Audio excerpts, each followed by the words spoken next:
Après le mot à dire avec David Nana et la matinale info de Cynthia Pascal Hilaire, ravi de vous retrouver pour cette nouvelle convocation du tribunal de l'actualité. Vous le savez, c'est un rendez-vous pour juger les faits majeurs de l'actualité d'ici et d'ailleurs.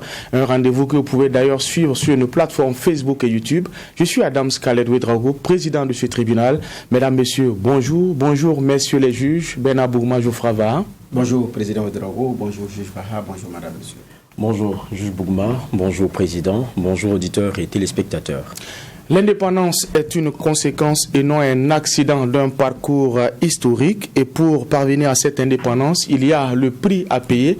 C'est la conviction de Larba Israël Lompo, analyste politique. Il est notre convoqué du jour et avec lui, nous allons parler de l'avènement du MPSR et les défis des nouvelles autorités, notamment dans le domaine diplomatique et de la coopération. Bonjour et bienvenue, monsieur Lompo. Bonjour, monsieur le président. Alors, l'audition avec les juges, c'est après les avant-propos.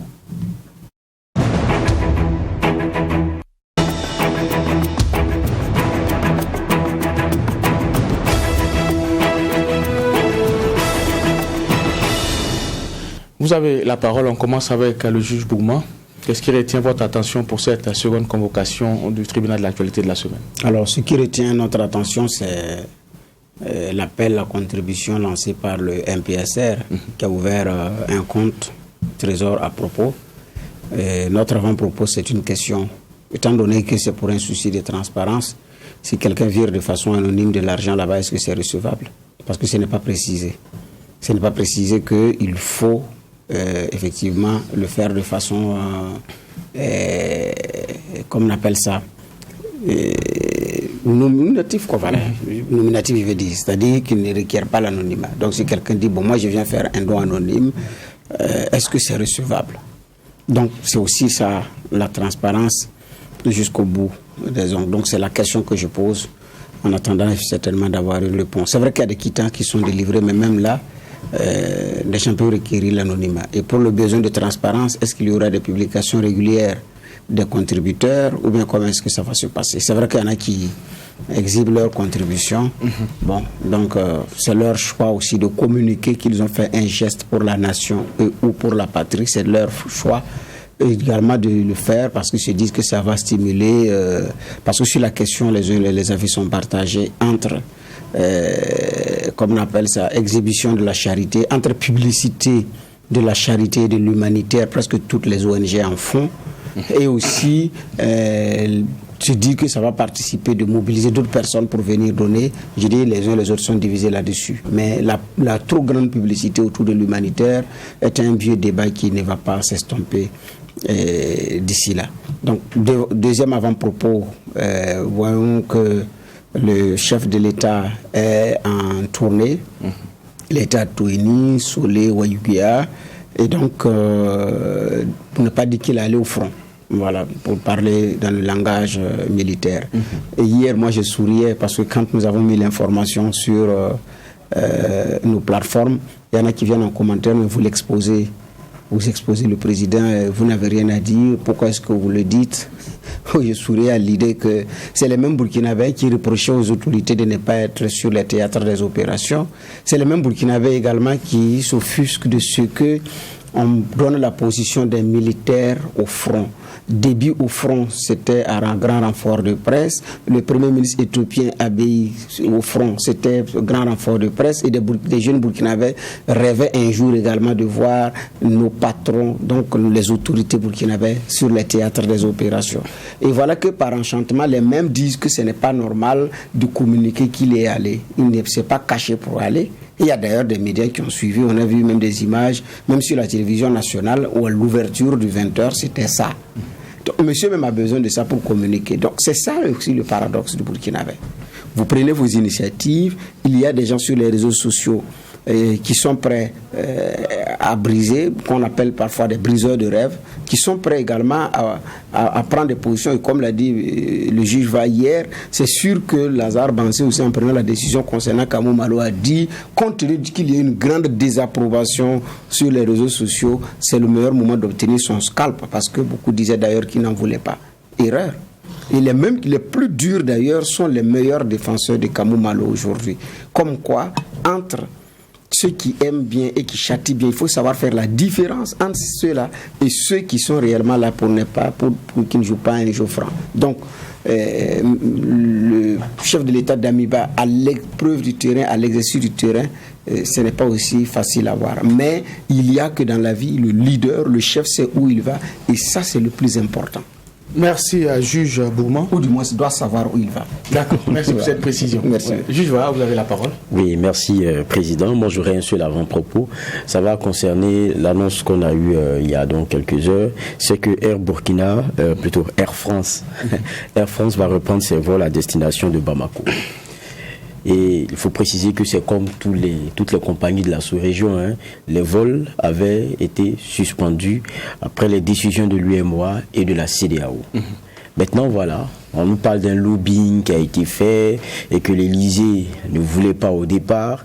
Mais on arrive à ce que Air France va reprendre ses vols à destination de Bamako. C'est 14 vols par semaine.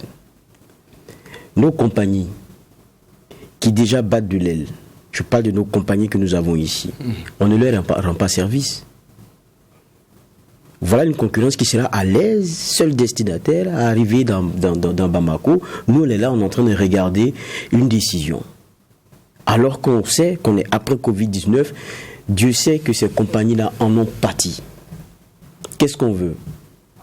Je ne parle même pas du petit transporteur qui lui aussi attend que les choses s'ouvrent pour pouvoir convoyer le nombre de membres de la CEDEAO qui ont envie de voyager de façon libre et transparente.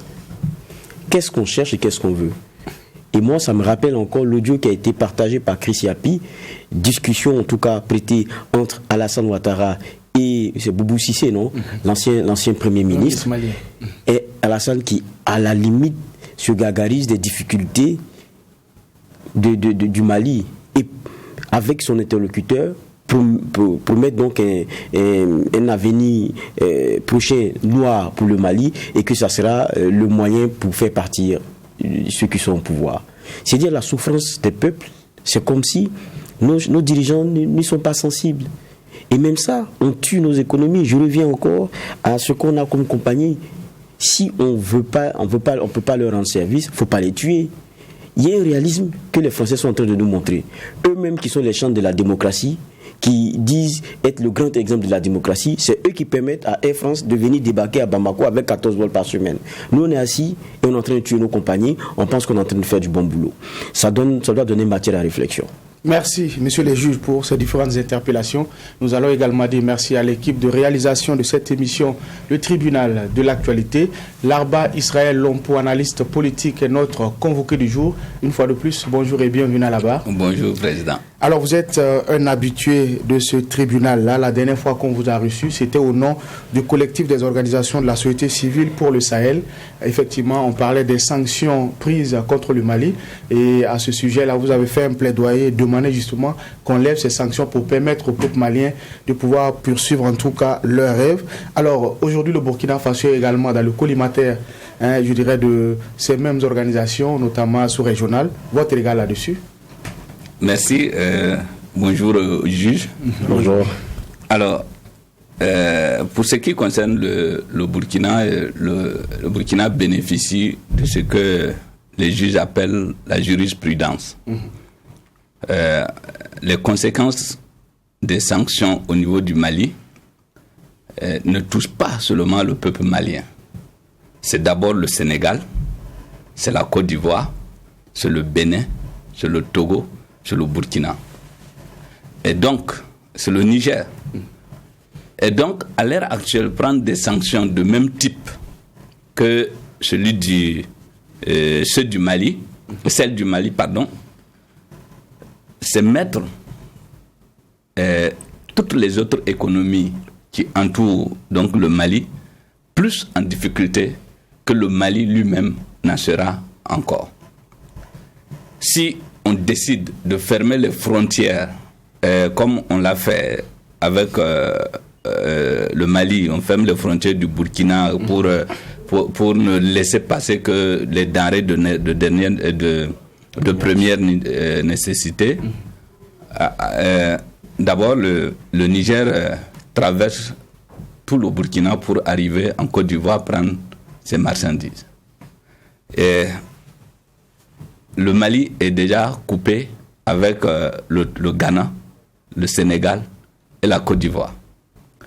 Et donc, on va mettre en plus le Togo, le Bénin, qui ont pour seul voisin, qui ne sont pas portiers, qui n'ont pas de débouchés maritimes, le Niger et le Burkina. Donc, autant dire qu'on ferme l'économie des pays du Golfe de Guinée. Et donc, aujourd'hui, les dirigeants africains de la CEDEAO se rendent compte qu'en réalité, si aujourd'hui ils veulent imposer donc, ces mêmes sanctions pour faire plaisir à l'Occident ou à la France, c'est créer eux-mêmes leur propre chute. Ce qui est arrivé au président Roch-Marc Christian Kaboré risque d'arriver au président du Niger. Et ça va suivre pour le Bénin, le Togo et même le Ghana ne pourra pas tenir. Et donc, parler de sanctions de même nature que le Mali, on ne risque pas d'en arriver là. D'accord. Messieurs les juges, question de généralité.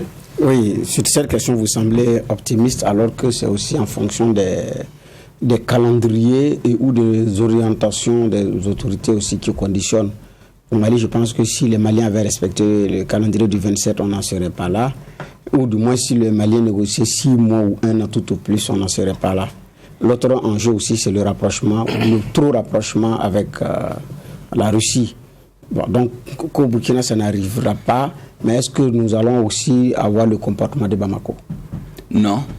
On va pas... C'est, vu le comportement des nouvelles autorités, la prudence que les nouvelles autorités prennent, on ne risque pas de s'afficher, de créer un affront ouvert avec l'Occident. Mais il faut dire au niveau du nombre d'années pour la transition, ça ne sera pas 1 an, 18 mois. Il faut vous attendre à 3 ans, comme le Mali. Ils vont tirer vers le Mali, mais ils n'auront pas les mêmes sanctions que le Mali. Oui, quand on vous entend, moi je reviens à ce que Bernard disait tout à l'heure. On a l'impression que vous avez beaucoup de certitude dans votre lecture. Mais moi je reviens par exemple à l'audio dont je parlais et que j'ai évoqué en avant-propos par exemple. Lorsqu'on écoutait quelqu'un comme Alassane Ouattara, vous voyez clairement qu'il y a un vomissement clair des coups d'État. Ce n'est pas acceptable, il ne faudrait pas les laisser s'installer et tout et tout. Ça peut être partagé aussi par beaucoup de chefs d'État, c'est eux qui constituent les figures décisionnelles pour ce qui est de notre espace. Si c'est partagé comme ça, on peut toujours subir les mêmes contre-coups. Vous savez, nos chefs d'État, à l'heure actuelle, ont plus peur que leur peuple. Même s'ils se réunissent pour prendre des décisions, s'ils prennent des décisions de même nature qu'au Mali, vous allez voir, ils vont trouver, ce sera un ministre ou un secrétaire qui va lire les décisions. Ça ne sera plus un président comme ce qu'on a fait avec le président Kaboré. Parce que, vous avez parlé de l'audio. L'audio a créé un précédent qui va coûter cher à Alassane Dramane Ouattara. À l'heure actuelle, Alassane se cherche pour un incident diplomatique que lui-même il a créé. Je vais vous prendre un exemple. Lorsque le président Blaise Compaoré a répondu au président américain Barack Obama, quand il a dit que les pays africains ont besoin d'institutions fortes, le président Kaboré et le président Blaise Compaoré a répondu qu'on n'a pas besoin, qu'il faut des hommes forts pour gérer des institutions, pour asseoir des institutions fortes. C'était un affront direct pour ce qui concerne en matière de géopolitique et de discours politique envers un chef d'État. Vous avez vu que c'est les États-Unis qui ont accompagné la chute de Blaise Compaoré. Si les États-Unis ne s'étaient pas mis dedans, Blaise allait rester. Et vous avez vu la désolidarité des puissances occidentales. Tant que c'est un noir qui attaque un président blanc, cette solidarité-là, elle est là. Même si ils vont aller récupérer leurs intérêts ailleurs. Et en disant que la Russie n'est pas une puissance économique, c'est un affront ouvert. Mais que c'est la 11e, il a dit que c'est la 11e. C'est la 11e et qu'elle n'a pas de moyens pour soutenir, pour soutenir les Maliens, les militaires maliens. Vous allez voir, c'est ça qui va créer toutes les difficultés à Alassane à partir d'aujourd'hui. D'accord. D'accord. On a vu également une lettre ouverte que vous avez adressée au Premier ministre malien. Vous lui demandez en tout cas de continuer sa stratégie aussi, de changer de façon de faire pour rester dans cette direction-là. En tout cas, celui de proposer un nouveau rêve au peuple malien. Est-ce qu'on peut revenir sur cette lettre ouverte-là? Est-ce que vous avez eu écho que votre objectif a été atteint? Il faut dire que, bon, je l'ai publié la nuit autour de 23 heures, je pense.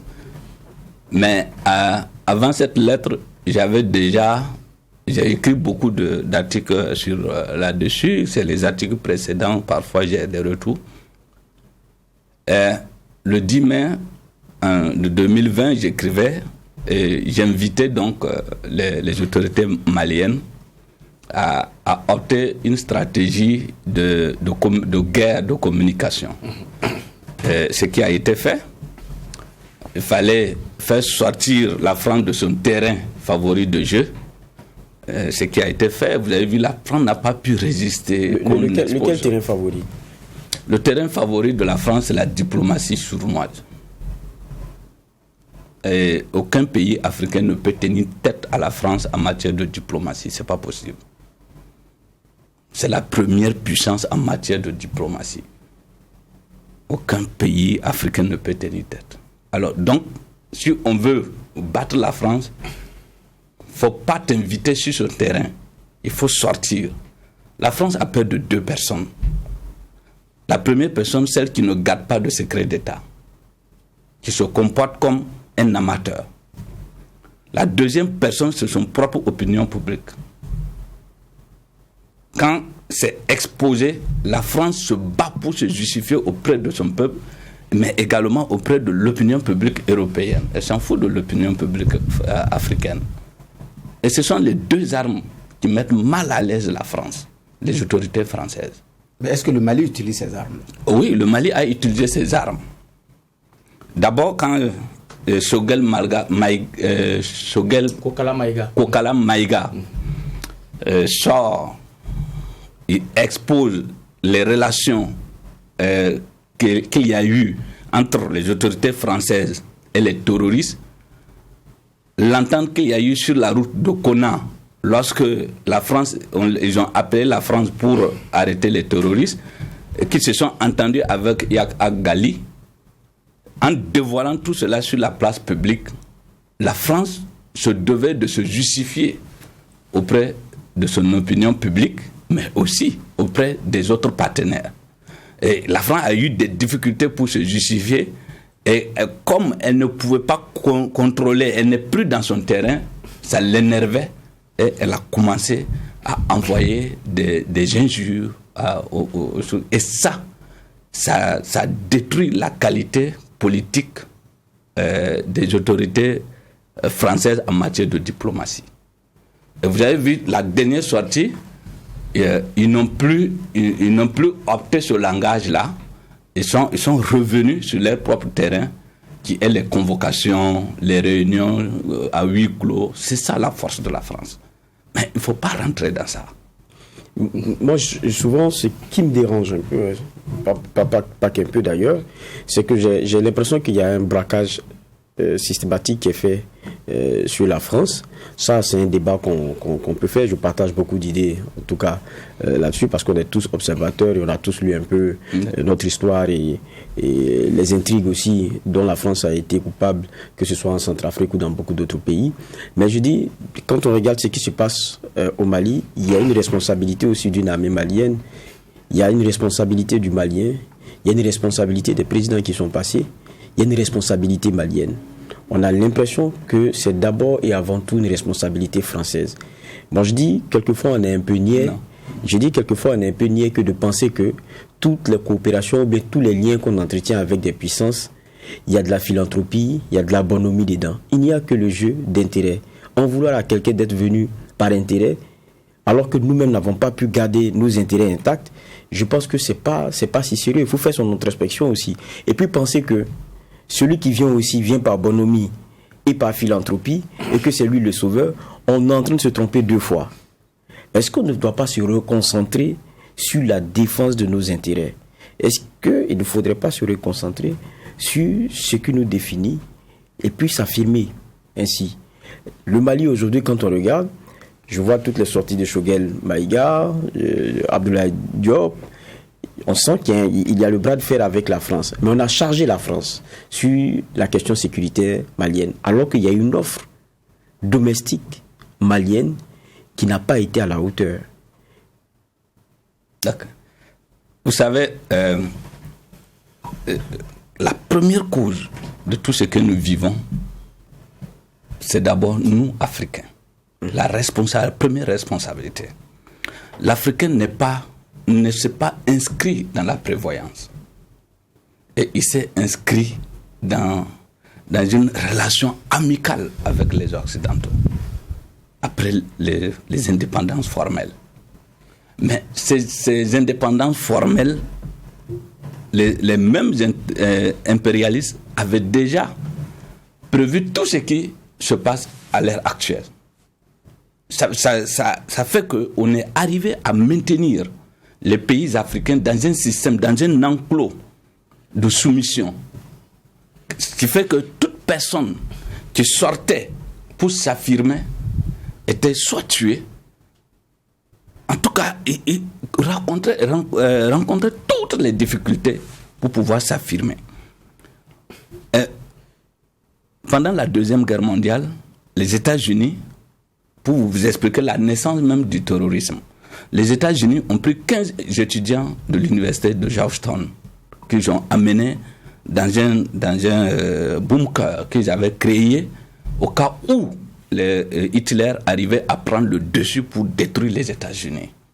On a demandé à ces 15 étudiants les plus brillants d'étudier et de faire des propositions au cas où on arrivait à gagner la guerre et quel allait être le chemin à suivre pour ne pas aller chaque fois créer des guerres pour des matières premières pour s'affirmer. Ils ont fait sortir un rapport qu'on appelle le rapport de la montagne de fer. Dans ce rapport, au point 5, ils ont évoqué 2 éléments. Le point scientifique et culturel et le point écologique. Le point scientifique et culturel était de mettre en place un succédané de la guerre qui allait remplacer la guerre classique. Et cette guerre classique était d'amener, de transformer les peuples en un club d'idiots on vient créer un système pour les permettre de se battre entre eux. Et eux maintenant, ils reviennent en pompiers pour pouvoir les secourir. Le deuxième plan, c'était le plan écologique, qui était de créer une banque qui allait permettre de racheter les terres. C'est-à-dire, on met une banque écologique pour la conservation de la nature. Vous venez, vous prenez des prêts, mais vos terres sont des garanties. Ça a évolué jusqu'au 15 août 1971, où Richard Nixon a décidé que désormais, le dollar américain ne sera plus convertible en or. Donc, du coup, le FMI et la Banque mondiale ont changé leur stratégie et ils ont fait appel à ce rapport-là pour pouvoir imposer la domination des pays occidentaux sur les pays d'Asie, d'Amérique latine et d'Afrique. Et voilà comment ils ont commencé à envoyer les guerres en Afrique, en Amérique latine et en Asie. Donc, quand on parle aujourd'hui la responsabilité des chefs d'État, des Africains, les Africains se sont réveillés dans un système déjà ficelé. Donc ils dormaient. Oui, ils dormaient. Non, il n'existait pas. Quand on a ficelé, l'Afrique n'existait pas. Quand ils ont ficelé ça, l'Afrique n'existait pas. Ils se sont réveillés. Vous avez vu également quand ils sont venus avec les prêts, ils ont créé un nouveau système monétaire qui fait que on dit désormais vous pouvez consommer tout ce que vous voulez et vous allez les payer. Vous allez payer ces trucs-là dans les recettes futures. On appelle ça la créativité comptable, qui permet de gonfler les recettes en consommant les recettes du futur. C'est-à-dire on a des budgets de croissance exponentielle 11%, 12%, mais qui ne sont en réalité que des consommations à l'avance des matières premières et des recettes à venir. Donc les chefs d'État africains ont trouvé ça comme... C'est ça que je dis, ils dormaient, ils se sont réveillés en train avec des biens qu'ils peuvent consommer à l'avance. Donc ils ont commencé à consommer. Et c'est ça, on a lié les chefs d'État africains et les pays africains. On se réveille avec des dettes. Et donc, quand Modibo Keïta du Mali s'est opposé à la France, a tenu tête des indépendants jusqu'à son coup d'État, il était évident que à partir de ce moment, que la responsabilité de la souveraineté, de la poursuite des politiques souverainistes que Modibo Keïta avait mis en place ont été bafouées et la responsabilité est revenue aux nouveaux dirigeants qui ont revendu la souveraineté du Mali. Bon, moi, je posais la question pour me dire que c'est vrai. Moi je me rappelle, quand on écoutait Diop, il disait des choses quand même qui sont assez graves en termes de révélation. Il dit on a concédé à la France un certain nombre d'éléments qui sont même en contradiction parfois avec notre constitution. Et c'est des choses comme ça qu'on a essayé de regarder. Et aujourd'hui, on se dit ça ne peut pas continuer. Ça c'est légitime et c'est normal. Mais je dis, en même temps, on a l'impression que tout est devenu monocolore au Mali. C'est-à-dire que quand vous dites, même pour ce qui est de la durée de la transition, qu'elle est quand même aussi longue, ils ne devraient pas proposer autant. Ils auraient pu nous faire l'économie de cela et puis ne pas nous mettre dans des problèmes. On vous dit en même temps, vous êtes pro-français. On a l'impression qu'on ne peut plus critiquer les militaires qui sont au pouvoir, ni leur action. Aujourd'hui, tout est braqué sur la France. Ça devient le déversoir et il n'y a pas d'autocritique. Est-ce que ça aussi, ce n'est pas un danger ? Oui, c'est un danger. Vous savez, dans tout ça, il y a des fanatiques. Et la proposition que les Maliens, les autorités maliennes, les nouvelles autorités maliennes ont faite, elle était stratégique. Si les Maliens n'avaient pas fait cette proposition, à l'heure actuelle, le Mali n'allait jamais atteindre sa souveraineté et n'allait jamais avoir ce recul de la France par rapport au Mali. C'était stratégique, c'est des pions que chaque État avance. Donc quand ils ont avancé eux-mêmes, ils savaient que ça n'allait jamais passer au niveau de la CEDEAO et la France n'allait jamais accepter. Et donc ils ont poussé la France à l'erreur. La France qui s'est précipitée pour instrumentaliser la CEDEAO, pour qu'on prenne des sanctions qui sont parfois hors normes, qui dépassent le cadre juridique souvent de la CEDEAO. Non, mais attention, quand vous dites, quand vous parlez des sanctions de la CEDEAO, le Mali a signé des textes dans lesquels ils disent clairement que c'est d'abord la promotion de la démocratie et puis les coups d'État sont proscrits. Donc, il y a quand même une condamnation du principe qu'il faut reconnaître à la CEDEAO parce que le Mali y a adhéré. Maintenant, on peut faire le débat de la légalité des sanctions, je dis sur le plan financier, fermeture des frontières, même la fermeture des frontières, ça je pense que si on reconnaît à chaque pays une indépendance, je pense qu'elle doit être libre aussi d'accepter d'ouvrir ses frontières avec qui elle veut. Maintenant, sur la question de la BCEAO, ça, et les avoirs du Mali là-bas, on peut refaire le débat. Mais je dis, il faut accepter aussi que le Mali a adhéré en tant qu'État à une réalité de conception de la démocratie. Et c'est ce qu'elle paie aussi. Oui, en fait, le problème, c'est que les dirigeants de la CEDEAO, la CEDEAO des chefs d'État, a omis ce volet de parler de démocratie. Okay. Lorsqu'il s'agit de coups d'État militaires, c'est proscrit. Lorsqu'il s'agit de coups d'État institutionnels, c'est accepté. La même CEDEAO est venue ici pour applaudir le coup d'État de Gingéré, pour nous l'imposer. Donc, la CEDEAO ne peut pas se plaindre de ce qu'un État continue dans des coups d'État. Un pays continue dans des coups d'État du moment elle-même. Il y a un précédent qu'elle-même elle a créé en soutenant un coup d'État. Et lorsque la CEDEAO se tait, quand on tue un dirigeant, massacre son peuple, ne fait rien pour venir en aide à son peuple. Et que par moments désespéré, le peuple désespéré se mette dans la rue et que l'armée soit obligée de prendre ses responsabilités pour remettre de l'ordre, en ce moment, elle devient visible. Donc, c'est pas que on encourage les coups d'État. Non, on n'encourage pas les coups d'État. D'accord. Alors, M. Lompo, on revient au cas du Burkina Faso. Alors, à des degrés variables, ce qui se passe au Mali est un peu similaire à ce qui se passe au Burkina Faso. Quand on écoute aujourd'hui certains leaders de société civile, il faut de nouvelles façons de faire, notamment au niveau de la diplomatie, au niveau de la coopération. Et certains n'hésitent pas à exhiber le drapeau russe pour nous dire la tendance, sinon la trajectoire à prendre.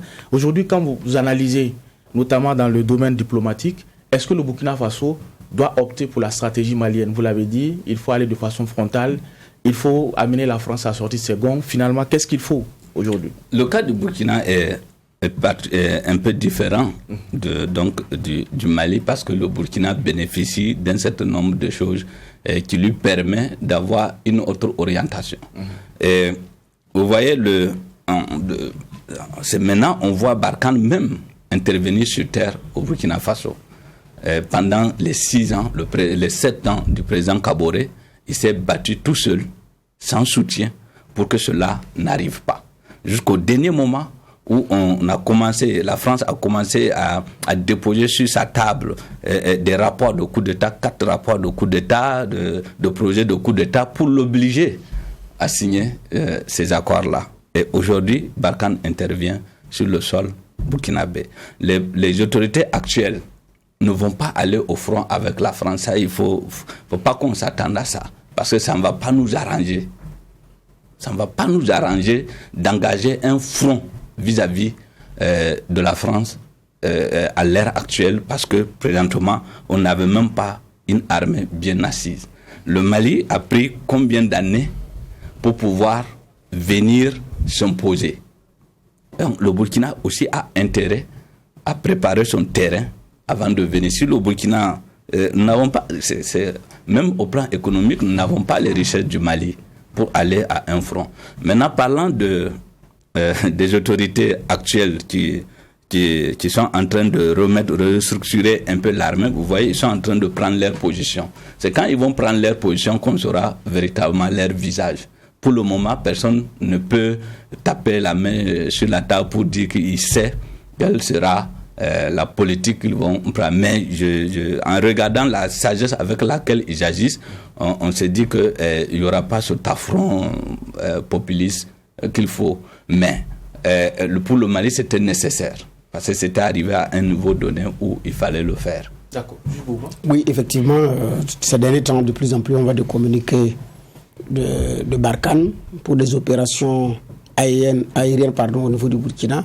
Il y en a qui attendent des explications parce qu'effectivement, même Macron avait dit que le Burkina, pour le moment, suspendu les opérations conjointes, préférant miser sur ses capacités intérieures. Donc, effectivement, ça suscite beaucoup d'interrogations, sauf que Newton Ahmed Barry, qui lève un coin du voile, il dit que bon, c'est des engagements qui ont été pris bien avant la chute du président Kaboré, qui autorise effectivement l'intervention de Barkhane. On est d'accord que les nouvelles autorités doivent s'expliquer là-dessus pour que les Burkinabés sachent effectivement si on a signé ou qu'on a signé, pour éviter également qu'on fasse un mauvais procès à la France, quoi. Moi, je suis de ceux-là qui pensent que il y a un mauvais procès aussi à la France qu'on fait, qu'à un moment donné, il va falloir arrêter. Pour qu'ils interviennent, c'est quelqu'un qui a dit oui, je vous autorise, c'est signé. Ahmed Barry précise d'ailleurs, il n'a pas tout le contenu, mais il a dit que c'est seulement aérien. Voilà. Donc, les Burkinabés également veulent comprendre. Je dis bien, c'est bon d'être honnête pour ne pas faire un faux procès, effectivement, à la France dans cette affaire-là. Mais par rapport à la suite, Bon, on a aussi un MPSR qui passe beaucoup plus de temps dans les salons pour les audiences, pour les consultations, et on est en train de perdre du terrain. Donc l'exigence, c'est d'abord vis-à-vis de nos autorités, sur les résultats par rapport à la lutte contre le terrorisme, parce que les attaques terroristes continuent. Oui, je peux. Ok. Vous voyez, par rapport aux interventions françaises, pour le Mali, c'était pareil. Le Mali avait demandé la même chose, un appui aérien et des renseignements. Mais ça a fini par envoyer des milliers de soldats. Même Macron prenait le malin plaisir de convoquer des chefs d'État ou de convoquer des puissances européennes pour venir, pour leur dire non, venez, j'ai créé un nouveau territoire où on peut aller se partager le gâteau. On n'informe plus les autorités maliennes, on crée Takuba, on crée Bourgou, Sabre. Bon, on a tout créé. Il n'avait plus besoin de l'intervention des autorités maliennes. Alors c'est là qui est un peu compliqué avec le Burkina actuel, parce que la France, comme elle le dit, Bourgou par exemple, c'est une plante envahissante. C'est une plante, quand elle se pose, elle envahit, elle ne fait que envahir. Et donc la France, en voulant prendre ce nom Bourgou, c'était un projet de pouvoir avoir un pied dans le sud de l'Iptako-Gourma, puisque normalement, cette opération devrait être implantée à la zone des 3 autres frontières entre le Bénin, le Niger et le Burkina. Donc, ça allait permettre donc à la France de s'étendre. Donc, c'est pour dire que le fait que si on fait pas garde, si on y prend garde, le fait que la France a eu déjà un pied au Burkina par des accords d'intervention aérienne, que nous ne soyons pas surpris qu'un jour que nous ayons une opération de type Barkhane entre la zone des 3 autres frontières qui va coïncider donc avec le sud de l'Iptako au Gourma. Donc pour ça, il faut une méfiance. Je suis d'accord avec vous que quand vous dites que aujourd'hui les militaires sont plutôt dans des audiences, mais il faut aussi comprendre que on a un système qui était là depuis plus de 30 ans. Parce qu'il faut considérer la situation du Burkina depuis le 15 octobre. Ce sont les mêmes hommes qui ont dirigé le pays jusqu'au colonel Damiba. Et donc, c'était tout un système. On ne peut pas balayer ce système-là en moins comprendre les tenants et les aboutissants de ce système en moins d'un mois, c'est pas possible. Et donc moi je pense qu'ils sont en train de travailler surtout sur ce plan-là pour pouvoir. Vous avez vu que même les nominations, c'est une nomination de génération. Voilà, c'est toujours des colonels, des promotionnaires qu'on place pour pouvoir au moins avoir le contrôle de l'armée. Placer des hommes sûrs à la tête de l'armée, et ça va les permettre également quand ils vont sortir, le jour qu'ils vont sortir, donc ils n'auront pas peur, ils n'auront pas d'inquiétude, ils savent que les hommes qui sont sur le terrain sont des hommes qui les soutiennent et qui sont ensemble. Vous avez vu la création du théâtre les opérations, le commandement des opérations nationales. Des théâtres des opérations nationales. Et là aussi, j'avais écrit un article là-dessus et puis j'avais demandé qu'on mette ça. Et c'est l'article même le plus lu que j'ai eu plusieurs choses. Bon, bref, donc ça permet, ces opérations nationales, ça permet de limiter, quand ils vont sortir, de limiter les temps d'intervention. Donc, au lieu que ça soit l'officier qui informe, le sous-officier qui informe l'officier qui va informer l'officier supérieur, l'officier supérieur va informer le chef d'État. Non, on a créé aujourd'hui un commandement qui permet que l'officier sur le terrain informe directement le commandant des opérations qui donne son OK pour les interventions. Et je pense que là, c'est déjà un pas. Et parce qu'on avait ce problème-là qui faisait que nos hélicoptères arrivaient plutôt pour ramasser des corps que pour intervenir. Donc moi, je pense que ce qu'ils sont en train de mettre en place, c'est une bonne stratégie. On ne sera pas surpris. Alors, mais c'est vrai, il y a aussi les chantiers de cette transition. La transition 2014-2015 a connu ces chantiers avec plus ou moins de succès, mais il y a aussi les chantiers de cette transition-là. Pour vous, la priorité des priorités, tout le monde sait que c'est l'aspect sécuritaire, ils y sont, mais ce n'est pas que sécuritaire aussi, parce qu'il y a des déplacés internes qui doivent retourner. Exactement. Il y a aussi un Burkina Faso à refonder entre griffes. Voilà. En fait, exactement. Ce qui fait que notre malheur, nous les pays africains, c'est ce que je disais, nous préférons attaquer aux conséquences qu'aux causes. Aujourd'hui, le problème majeur du Burkinabé, les gens pensent que c'est le terrorisme, c'est une réalité, mais c'est une conséquence, ce n'est pas la cause. Il faut attaquer aux causes. Il y a la cause aujourd'hui, là, c'est la principale cause du terrorisme, surtout qui sévit au Burkina, c'est la pauvreté, c'est la faim. On ne peut pas gagner une guerre avec un peuple qui a le ventre creux.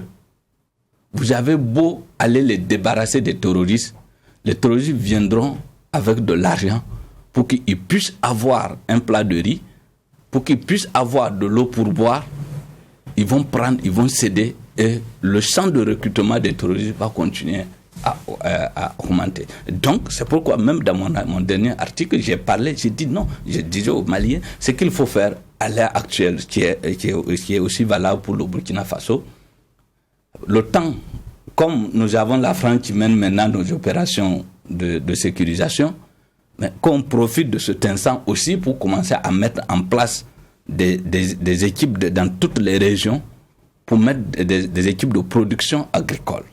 Nous avons cet avantage qu'en Afrique, la production agricole n'a pas besoin que tout le monde parte s'asseoir dans une université. Nous avons des ingénieurs qui sont qualifiés pour cela. Il faut éviter de prendre nos producteurs qui sont des analphabètes pour les mettre dans des salles, pour les former pour l'agriculture. Ça ne marchera pas. Les ingénieurs qui sont là, mettez-les à la tête des groupements de production. Et ils seront là, les paysans vont apprendre sur le terrain. Mais si on continue dans ce système de vouloir aller former des gens d'abord pour aller les amener sur le champ, on ne va pas tenir. Donc, il faut mettre le peuple au travail. Et aujourd'hui, nous avons vu, on a près d'une centaine de sociétés civiles. Chacun tape la poitrine pour dire qu'il est patriote, qu'il est pour le changement. C'est l'occasion de diviser cette société civile-là en fonction du nombre de régions pour les amener dans des formations pour l'agriculture uniquement. Qu'on les mette et qu'on les envoie sur le terrain pour accompagner les paysans dans la production agricole. Si nous arrivons à mettre fin à la faim, vous allez voir qu'il sera plus facile pour nous de combattre le terrorisme sur le terrain. Mais si nous faisons l'erreur de rentrer dans cette optique de prix Nobel pour nous fournir des agendas, des programmes, ils vont tenir le temps de la transition et on va retomber dans la même crise.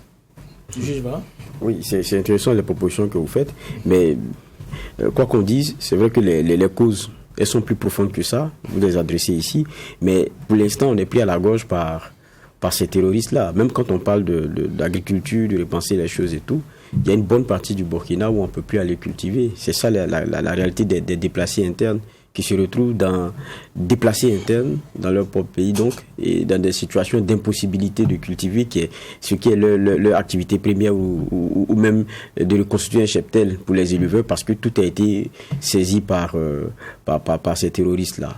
L'avantage que nous avons parce que le problème, nous prenons chaque fois nos difficultés sans chercher à voir les opportunités qu'on peut tirer de ces difficultés-là. Les déplacés internes, aujourd'hui, ils sont rassemblés. Ils forment des communautés sur place, alors qu'ils étaient éparpillés un peu partout. C'était difficile de les sécuriser. Maintenant, ils sont dans des lieux bien définis. C'est pourquoi, là où ils se sont déplacés, ils sont en sécurité.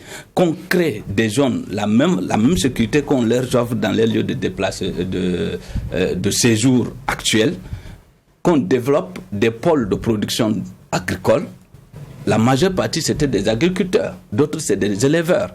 Qu'on crée des pôles, on n'a pas besoin de tous les ramener chez eux parce que ce n'est pas possible. Pour l'instant. Pour l'instant, ce n'est pas possible pour l'instant. Donc, quand on crée un système pour sécuriser les zones de production, que ceux qui font l'agriculture, qui faisaient l'agriculture, qu'on les amène là-bas avec nos ingénieurs et avec toute cette foultitude de sociétés civiles qui se réclament être patriotes, eux, quand même, ils sont allés à l'école, il est plus facile de les former dans des salles pour accompagner les producteurs et on les amène dans ces zones-là de production et vous allez voir, ils seront encadrés. C'est comme si on créait des villes. Il faut créer des villes sécurisées ou encore des villages sécurisés, artificiels sécurisés, rien que pour la production agricole et animale. Et vous allez voir que ça peut marcher. Ça fait 2 fois que vous dites cette société civile qui se réclame patriote. On dirait que vous n'y croyez pas trop. Non, vous savez, le patriotisme, ce n'est pas... Ils sont en train de chercher des postes déjà. Donc vous ne croyez pas? Non, allez-y les proposer l'agriculture. Il y a des sociétés civiles qui vont disparaître. Tout ce qui les intéresse, c'est le CNT, s'il va exister. Non, on n'est pas forcé d'aller s'asseoir dans une assemblée nationale pour servir son pays. Il faut les amener là où le pays a besoin d'eux. Ils seront plus productifs là-bas que dans une assemblée nationale où ils vont s'attendre à des primes à la fin du mois. D'accord, vous l'avez dit, le grand défi c'est la question sécuritaire et à ce niveau-là, au niveau de la stratégie, il faut en tout cas changer de paradigme.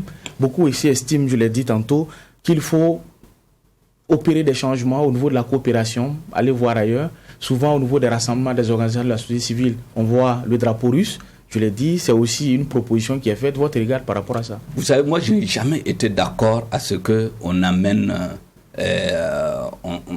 en fait, c'est une faiblesse, c'est une injure d'aller appeler une puissance colonialiste ou impérialiste quelconque, peu importe le drapeau qu'elle porte, pour venir nous défendre. Vous voyez, la France qui est venue au Mali pour nous défendre parce qu'il n'y avait pas d'armée, on peut comprendre que la France avait détruit cette armée, avait contribué à la destruction de cette armée à partir des années 94, tout comme pour le Burkina, des années 94 ou 90 où ils ont participé à la destruction de l'armée.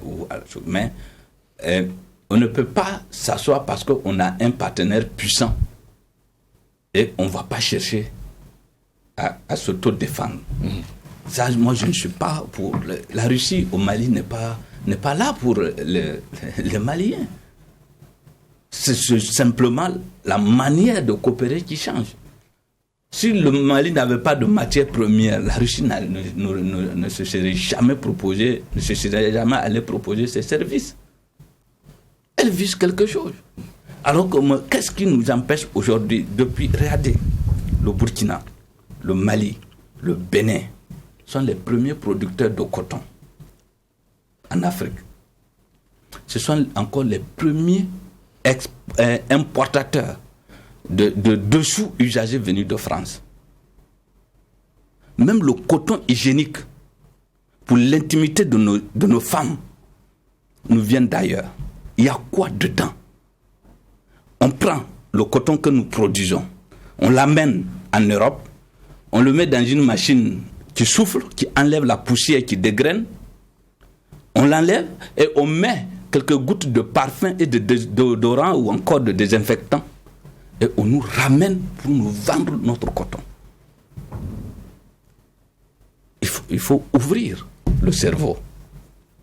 Aujourd'hui, la guerre, les Français, la guerre qu'ils sont en train de mener pour dépeupler l'Afrique, ils n'avaient même pas besoin de le faire. Et c'est parce qu'ils sont gentils. Il suffit d'ajouter dans ces parfums quelques gouttes de poison et on va rendre toutes nos femmes jusqu'aux jeunes filles stériles. Je ne peux pas comprendre qu'un chef d'État à l'heure actuelle en Afrique, au Burkina, au Mali, au Bénin, peut s'asseoir, être fier qu'on l'appelle son excellence, alors que l'intimité de sa femme est contrôlée par l'extérieur. Il y a quelque chose qui ne va pas. Ça coûte combien? La refondation doit être... Donc la refondation doit être à tout niveau. Il faut réfléchir à l'indépendance et non pas à l'aide qui viendra ailleurs. La ville de Ouagadougou importe près de 100 000 motos par an, selon les services d'immatriculation. Ça coûte quoi de dire à ceux qui fabriquent ces motos-là, désormais, on va vous envoyer nos ingénieurs. Si le Burkina arrête d'importer les motos, c'est des millions de personnes qui vont se mettre en agir là-bas. C'est une arme que nous avons. Mais plutôt, au lieu de se saisir de cette arme, c'est eux encore qui peuvent saisir, parce que le jour que la Chine ou la Corée, je ne sais pas d'où ça vient, toutes ces machines, toutes ces motos, disent qu'à partir d'aujourd'hui, on n'enverra plus de motos au Burkina. Vous allez voir, c'est la population qui va sortir chercher le président qui est là. Alors que c'est nous qui devrons utiliser cette arme-là. Donc la refondation, elle est d'abord au niveau du cerveau. Il faut ouvrir le cerveau des populations. Il faut ouvrir le cerveau des entrepreneurs. Allez-y dans toutes les ONG qui sont là. Déposez un projet de rénovation ou de créativité. Personne ne va vous soutenir. Mais allez-y déposer une demande de 20-30 millions pour une crosse populaire. Le lendemain, le 72 heures, on vous a validé. On valide votre projet. D'accord. Juste pour moi. Oui, ce qu'il dit, c'est pertinent. C'est-à-dire qu'il y a un mental africain à refaire. Ça, je suis tout à fait d'accord. Mais il y a aussi un chemin à faire. Il y a aussi un chemin à faire parce que c'est tout un système qu'il faut refonder. Alors, est-ce qu'une transition aussi a les coups de franche, 1, la durée nécessaire, 2, et les moyens nécessaires pour pouvoir engager ça avant de faire effectivement les élections, parce qu'on parle des grandes réformes de la transition. Oui, en fait, le problème, on nous a enfermés dans cette histoire de démocratie pour dire que la démocratie se résume au vote. Peu importe si, après les élections, le peuple va continuer à mourir, à souffrir. C'est ça le vrai danger. La démocratie ne doit pas se résumer à un bulletin de vote. Donc c'est un ensemble. Quelqu'un qui n'est pas libre de créer de la richesse, en quoi ça sert d'être démocrate? S'il ne peut pas nourrir sa femme, ses enfants, s'il n'a pas la liberté de penser, s'il n'a pas la liberté de sortir, aller traverser une frontière, à quoi bon d'avoir un bulletin qu'il va mettre dans une urne? Donc, il faut qu'on se déconnecte de l'Occident. La France, ils avaient combien le nombre de mandats? Tous les pays africains sont passés à 5 mandats avant la France. C'est avec Nicolas Sarkozy qu'ils sont passés à 5 mandats. Après son deuxième mandat, qu'ils sont passés, sa deuxième candidature, qu'ils sont passés à 5. Quand la France a quitté après la Deuxième Guerre mondiale, qu'est-ce que la France a fait? Est-ce qu'elle s'est précipitée pour limiter le nombre de mandats? Non. Il y a une réalité qui est là. Ils avaient 7 ans. Le général de Gaulle a fait combien d'années? Jusqu'à mourir, et puis on l'a un peu. Mitterrand, il est mort au pouvoir. Donc il y a une réalité qui est là. Il faut qu'on enlève, il faut qu'on arrive à décoloniser cet esprit de limitation, de transition. On ne peut pas aujourd'hui dire à la transition du Burkina de faire 18 mois pour sécuriser le pays, pour refonder les institutions, pour créer, pour permettre au peuple d'être libre de créer. Aujourd'hui, nous avons combien de frontières? Il n'y a que la frontière du Ghana que tu peux sortir, aller, revenir sans être inquiété. Parce que là, peut-être parce qu'il y a là-bas aussi, il y a un certain nombre de facteurs qui permettent de le faire. D'accord. Alors, je vais peut-être une dernière question ou une observation avant qu'on ne referme les portes de cette convocation. Parce que là, je pense qu'on touche le cœur du problème, c'est la question de la mentalité et la façon dont il faut réformer les choses. Mais travailler sur les esprits, c'est ce qui dure le plus. Ça, c'est une réalité. Mais c'est un travail qui se fait de génération même à génération. C'est intéressant déjà que pour ce qui est du continent, il y a un genre de prise de conscience. Moi, je pense que ça, c'est déjà très, très intéressant. Et aujourd'hui, il y a des débats qui sont menés, qui étaient insoupçonnés il y a 10 ans, 15 ans, qui n'étaient pas possibles. Donc je pense que ça, déjà, ça veut dire qu'il y a un travail qui est en train d'être fait, il y a une prise de conscience qui est en train d'être faite. Mais quand on revient sur la question de la transition, moi, je dis aussi que la question de la limite est objectif. Ce n'est pas une question de conformisme par rapport à une volonté occidentale ou quoi que ce soit, mais c'est aussi la réalité du monde dans lequel on est, où on sait aussi comment les pouvoirs s'expriment et comment est-ce que le siège là il est enivrant, et lorsqu'on s'y assoit, c'est pas facile de partir. Et c'est pour cela aussi que c'est important de dire que chaque chose devrait avoir sa limite dans le temps. Sinon, on se serait trompé, parlant de ceux qui se réclament insurgés, d'avoir fait partie Blaise. Parce que le reproche, c'était quoi? C'est le nombre de temps passé au pouvoir. Ouais, c'est ça. Si ça, c'était pas un problème, pourquoi est-ce que Blaise a été chassé alors qu'il avait l'opportunité de continuer? Les textes lui permettaient un certain nombre de changements. Et c'est ce qu'il avait commencé d'ailleurs. Il est resté dans les textes pour pouvoir transformer les choses et continuer. Donc, je veux dire que si on convient que vous seul ne pouvez pas être la solution du Burkina, il y en a beaucoup. Donc il faut qu'on limite les choses dans le temps, qu'on revienne dans un ordre normal, pas qu'on soit dans la démocratie électoraliste seulement, mais qu'on comprenne que chacun doit apporter sa partition, quel que soit ce qu'il peut au niveau où il est, parce que c'est ensemble qu'on construit cette patrie-là. Merci Juge Voix pour cette observation. Nous allons dire également merci à Larba Israël Lompo, vous êtes analyste politique. Avec vous, on a parlé de l'avènement du MPSR et en tout cas les nouveaux défis qui attendent les nouvelles autorités. Merci d'être passé à la barre du tribunal de l'actualité. Merci aussi, messieurs les juges, pour les clés de lecture. On se donne rendez-vous demain pour la même mission, poser un regard critique sur l'actualité. Mais en attendant, restez fidèles au programme des médias leaders, Troy TV et Watt FM.